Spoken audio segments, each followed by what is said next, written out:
Salutations, la semaine rumeur continue. Après avoir parlé des iPad Pro 2020 mercredi, lien dans la description si ça vous intéresse, passons côté Android avec l'un des smartphones que j'attends peut-être le plus en ce début d'année, enfin milieu d'année 2020. Mais vous ne devinerez jamais de quel smartphone je veux parler. Sauf si bien sûr vous avez lu le titre ou si vous avez cherché cette requête sur YouTube, tout simplement. Oui bon ok, vous savez.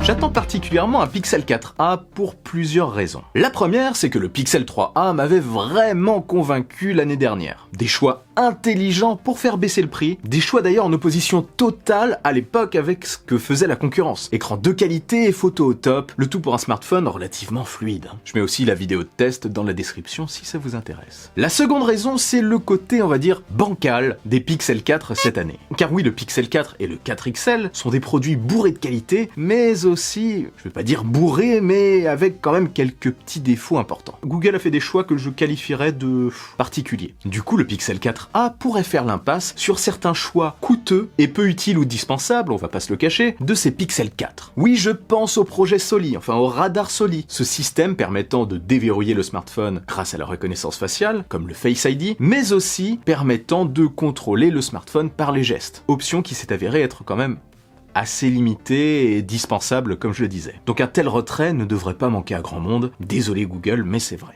Et la troisième raison, je fais comme passe-partout, hey, 3 clés. La troisième raison, c'est parce que je recherche un smartphone secondaire pour 2020. Secondaire ou principal, hein. Enfin un deuxième smartphone. Smartphone pro peut-être. Aujourd'hui, je ne l'ai pas encore choisi, mais c'est clair que le Pixel 4a, s'il existe, pourrait être un très bon candidat pour ce que je lui demanderais de faire. La quatrième raison, oui, il y en a 58, hein, accrochez-vous, c'est que comme vous allez le voir, il a un petit air de ressemblance avec le Samsung Galaxy S10e, smartphone que j'ai particulièrement kiffé l'année dernière pour son gabarit. Enfin, de manière générale. Et la cinquième raison, c'est que... Non, j'arrête, il n'y en a pas d'autre. Donc voilà, place aux rumeurs maintenant. La première et la plus intéressante peut-être, en tout cas c'est ce que semble avancer le YouTuber tech Dave Lee, on n'aurait qu'une seule taille d'écran cette année, donc un seul modèle. Pas de modèle XL cette année, juste un classique. Mais qui est ce juste un classique? L'objectif en fait serait de faire une gamme de pixels extrêmement claire. En gros, Pixel 4 et Pixel 4 XL sur le haut de gamme, et Pixel 4a sur, on va dire, l'entrée milieu de gamme. L'autre raison possible, et qui semblerait logique si c'est le cas, c'est que Google aurait vendu beaucoup plus de Pixel 3a que de Pixel 3a XL. Très bonne raison pour concentrer ses forces sur le modèle qui se vend le mieux. Et du coup, à quoi ressemblerait ce Pixel 4a? Je te le demande, j'attends.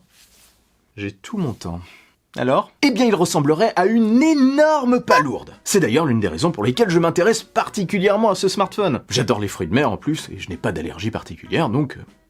Go! Et voilà, bien joué, c'est reparti. Manque de concentration, comme d'habitude, et partie que je vais forcément laisser au montage, oui. Bref. Continuons.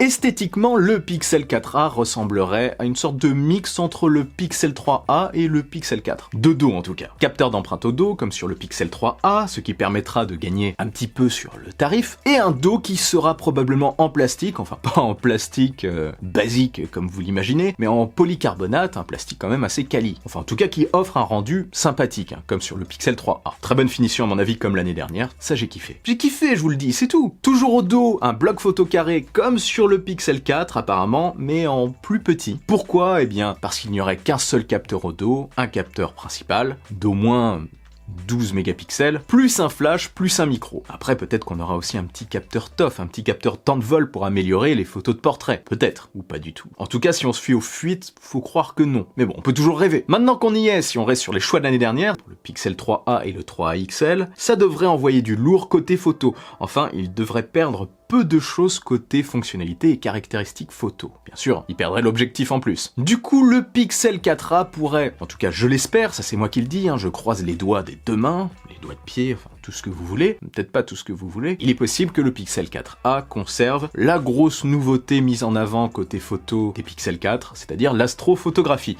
En tout cas, je l'espère, on verra. Côté finition générale, 3 couleurs seraient dispo au lancement, blanc, noir comme d'hab et bleu, oui nouveau, bleu. Bon après ne vous enflammez pas, c'est une couleur qu'on ne verra certainement pas en France, hein, parce que je ne sais pas pourquoi Google n'aime pas sortir des couleurs différentes chez nous. Le Pixel 4 n'est sorti qu'en noir alors qu'il était disponible en blanc et en orange. C'est comme ça. Donc on pourrait avoir juste du noir, ou alors si on a de la chance, du noir et du blanc comme pour les 3A de l'année dernière. Quoi qu'il en soit, on aura toujours la petite touche colorée différente, la petite touche power, qui est plutôt sympathique sur les pixels à mon avis. Tout dans le détail. Sinon, USB-C et prise jack seraient de la partie. Concernant la prise jack, peut-être considère-t-il qu'à ce tarif, acheter des écouteurs Bluetooth ou un casque Bluetooth qui coûte, on va dire, entre un tiers et la moitié du prix du smartphone n'est pas à la portée de tout le monde, ce qui peut se comprendre. Du coup, oui, le tarif, moment parfait pour le placer. Si on se fie au modèle de l'année dernière, il pourrait être commercialisé à partir de 399 €, ou à 399 € tout court, parce qu'il pourrait y avoir qu'un seul modèle de 64 Go,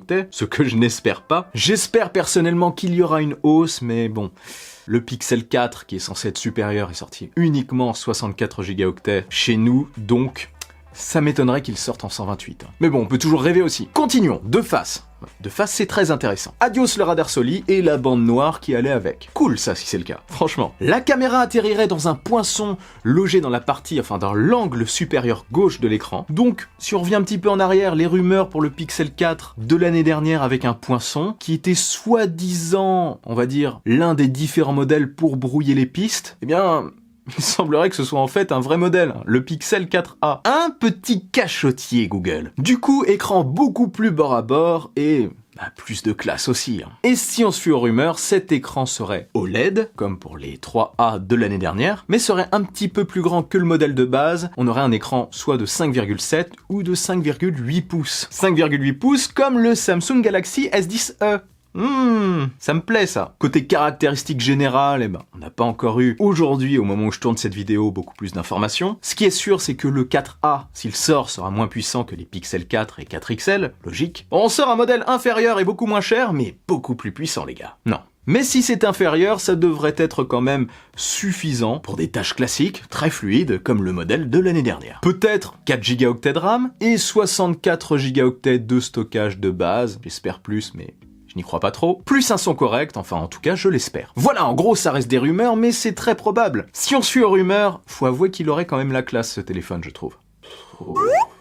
Et je viens de cracher, je viens de postillonner. J'ai mis mon iPad ici et il y en a partout. C'est dégueulasse. Si Google sort ce smartphone à 399 € avec Android pur, fluide, avec un bel écran OLED, compact et bon en photo, il pourrait tenir un smartphone parfait à ce tarif. J'espère par contre que l'autonomie sera au rendez-vous, c'est le risque. Mais bon, s'il est moins puissant et s'il n'a pas toutes les petites options, projet Soli, etc., peut-être qu'il tiendra plus longtemps. Quoi qu'il en soit, on devrait le voir lors du prochain Google I.O. 2020. Oui, je prononce ça comme ça, je ne sais pas si ça se prononce comme ça, mais je le prononce comme ça. Ça sonne bien. Événement qui devrait se tenir entre mi-mai et début juin, parce que suivant les années, ils en ont fait en mai ou en juin, donc on verra. Quoi qu'il en soit, ça nous laisse de la marge pour le voir venir, je vous l'accorde. Si ça se trouve, on va voir d'autres rumeurs, et ça sera pas du tout ça le modèle. Mais bon, ça serait vraiment bien que ce soit ça. Ne vous loupez pas Google, je vous observe, je vous regarde, tapis dans l'ombre.